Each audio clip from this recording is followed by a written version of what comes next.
got a beautiful example of gray line propagation. I'm receiving RWM Moscow on 9.996 megahertz, which is a 5 kilowatt transmission, not quite as strong as 14.996. And it's just come back on.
And earlier I was also picking this up on my Texan PL880 using its upper sideband mode, and I believe it's 1 kilohertz wide filter.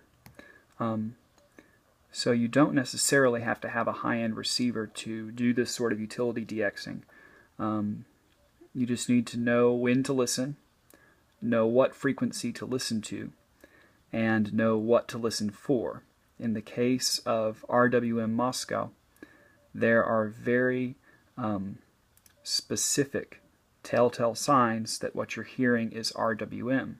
The trick with this type of utility DXing is that the time signal stations that are spaced so closely together are all transmitting the same thing on this at the same interval, right? Even though RWM is in continuous wave and WWV is in AM, it's very easy to mistake the ticks of WWV for RWM because when you go into CW, it can often sound just like this, even though you're hearing something a few kilohertz up. So what I suggest doing, not only with this, but with all utility DX, is use an online software-defined receiver and listen to it. Listen to the air traffic control tower or the time signal station or whatever it is you're trying to hear as DX. Listen to it somewhere where you're closer to the location. So a receiver in Europe, for example, and familiarize yourself with that particular utility so that when you're having to dig it out of static, you can recognize it more easily.